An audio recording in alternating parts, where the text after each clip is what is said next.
शिक्षा दे सकते हैं, जो कृष्ण से बहुत पहले काल के थे।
जो लोग समस्त आसक्ति को त्याग कर अपने कर्मों को भगवान को समर्पित कर देते हैं, वे पाप से सभी उसी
रखते हैं। ऐसे लोग शीघ्र ही उस स्थिति को प्राप्त कर लेते हैं।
योगी ज्ञान में माध्यम के मन पर विजय पाने का प्रयास करते हैं, क्योंकि एक प्रशिक्षित मन सबसे अच्छा मित्र होता है, जबकि एक अप्रशिक्षित मन आध्यात्मिक साधन के लिए सबसे बड़ा दुश्मन हो सकता है।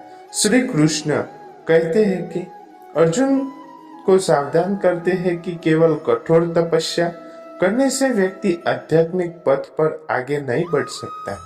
इसलिए भोजन, नींद, काम, मनोरंजन आदि जैसी बुनियादी अवस्थाओं में बेशी संयम बनाने रखना चाहिए।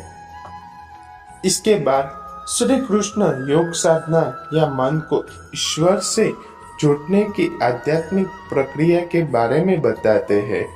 वे कहते हैं कि जिस प्रकार हवा रहित स्थान पर दीपक नहीं बुझता, उसी प्रकार साधक को ज्ञान में अपने मन को स्थिर रखने का अभ्यास करना चाहिए। वे इस बात से सहमत है कि मन को नियंत्रित करना कठिन है, लेकिन अभ्यास और वैराग्य में इसे नियंत्रित किया जा सकता है। इसलिए जब भी यह भटकता है तो इसे वापस लेना चाहिए और ईश्वर पर ध्यान केंद्रित करना चाहिए। तब मन शुद्ध हो जाता है और पारलौकिकता या समाधि में स्थापित हो जाता है, जो एक आनंदमय अवस्था है जहाँ व्यक्ति अनंत दिव्य आत्मा का अनुभव करता है। अर्जुन पूछते हैं कि उन आध्यात्मिक साधना का क्या होता है जो अपनी यात्रा शुरू करते हैं, लेकिन अस्थिर मन के कारण वे अपने लक्ष्य तक नहीं पहुंचते। श्री कृष्ण उन्हें आश्चर्य करते हैं कि जो लोग ईश्वर प्राप्ति के लिए प्रयास करते हैं, वे बुराई पर विजय पास करके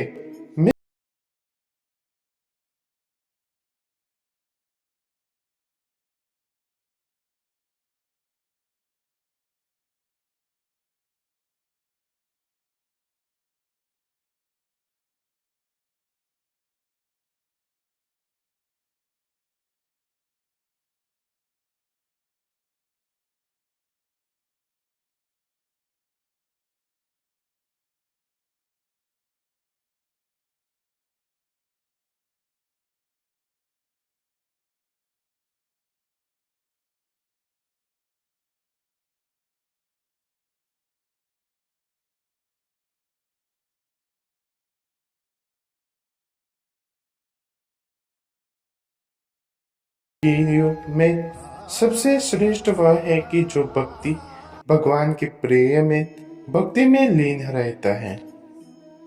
परमेश्वर ने कहा, जो लोग अपने कर्मों के फल की इच्छा किए बिना निर्धारित कर्तव्य का पालन करते हैं, वे ही वास्तविक सन्यासी और योगी हैं। नहीं कि वे लोग जिन्होंने केवल अग्निहोत्र यज्ञ जैसे यज्ञ करना छोड़ दिया है या शारीरिक गतिविधियों का परित्याग कर दिया है। जिसे संन्यास कहा जाता है वह योग से भिन्न नहीं है, क्योंकि सांसारिक इच्छाओं और त्याग किए बिना कोई भी योगी नहीं बन सकता। जो आत्मा योग में सिद्ध की अभिलाषा रखती है, उसके लिए आसक्ति रहित होकर कर्म करना ही साधना कहा गया है। जो मुनि योग में उत्पन्न हो चुका है, उसके लिए ध्यान में स्थित स्थान होने ही साधना कहा गया है। जब कोई व्यक्ति न तो इंद्रिय विषयों में और न ही कर्मों में आसक्त होता है, तो ऐसा व्यक्ति योग विज्ञान में उत्पन्न कहा जाता है, जिसके कर्मों में फलों की समस्त इच्छाओं का त्याग कर दिया है। अपने मन की शक्ति के माध्यम से स्वयं को ऊपर उठाओ, न कि स्वयं को नीचा दिखाओ, क्योंकि मन के स्वयं का मित्र भी हो सकता है और शत्रु भी। जिन्होंने मन पर विजय पा लिया है, उनके लिए मन मित्र है। जो ऐसा करने में असफल रहे हैं, उनके लिए मन शत्रु की तरह काम करता है। जो योगी मन पर विजय प्राप्त कर लेते हैं, वे सर्दी गर्मी, सुख दुख, मान अपमान के दृश्यों से उठ जाते हैं।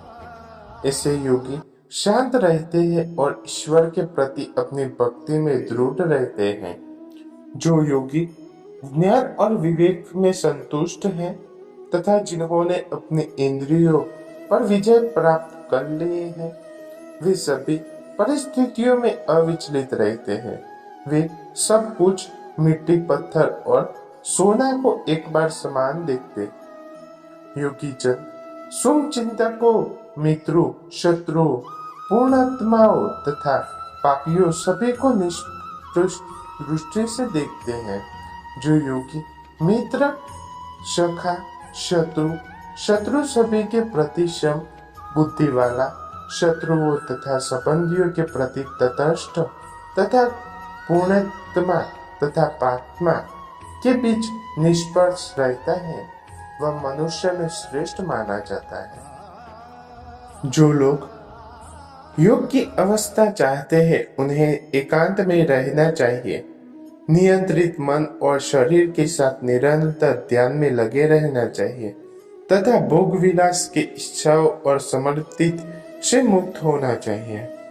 योग अभ्यास करके लिए किसी पवित्र स्थान पर कुछ मूर्ख चर्म तथा वस्त्र को एक के ऊपर एक रखकर आसन बनाना चाहिए। आसन न तो अधिक ऊंचा होना चाहिए और न ही अधिक नीचा होना चाहिए।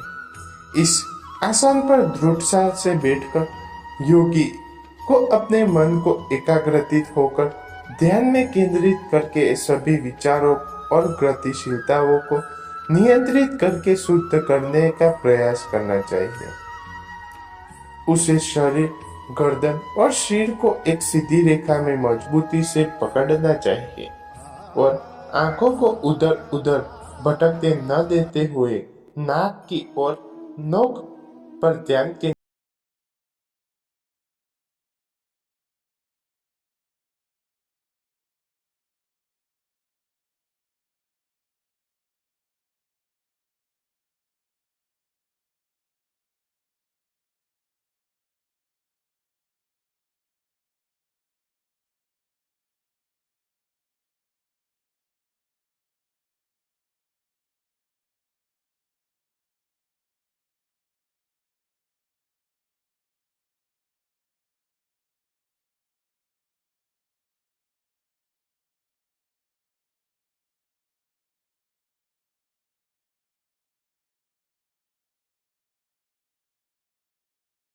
जन में संयम रखते हैं, काम में संतुलित रहते हैं और नींद में नियमितता रखते हैं, वे योग अभ्यास करके सभी दुखों को कम कर सकते हैं।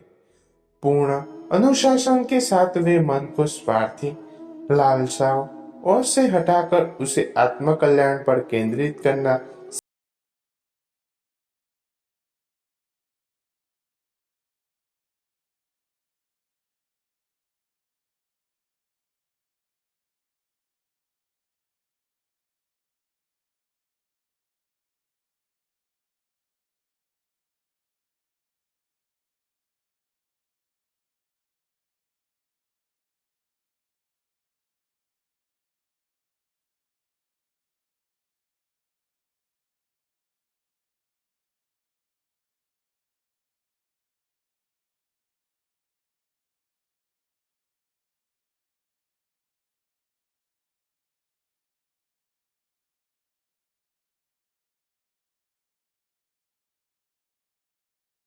दिव्य आनंद का अनुभव करता है और इस अवस्था में स्थित होकर मनुष्य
शांत, बलवान और हठी है। मुझे ऐसा प्रतीक होता है कि इसे नियंत्रित करना वायु से भी अधिक कठिन है। भगवान कृष्ण ने कहा है,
उनके युगों तक रहने के पश्चात वे पुनः पृथ्वी पर ही पूर्णात्मा और समुद्र लोक के परिवार में जन्म लेते हैं। अन्यथा यदि उन्होंने योग के दृढ़ अभ्यास के कारण वैराग्य प्राप्त कर लिया है, तो वे दिव्य ज्ञान से भी संपन्न परिवार के जन्म लेते हैं। ऐसा जन्म इस संसार में प्राप्त करना बहुत कठिन है। हे कुरुवंशियों, ऐसा जन्म पाकर हे अपने पूर्व जन्मों के ज्ञान को पूर्ण जागृत कर लेते हैं तथा योग सिद्धि के लिए और भी अधिक प्रयत्न करते हैं। वास्तव में वे अपने पिछले अनुशासन के बल पर अपनी इच्छाओं के विरुद्ध ईश्वर की ओर आकर्षित होते हैं। ऐसे साधक स्वाभाविक रूप से शास्त्रों के कर्म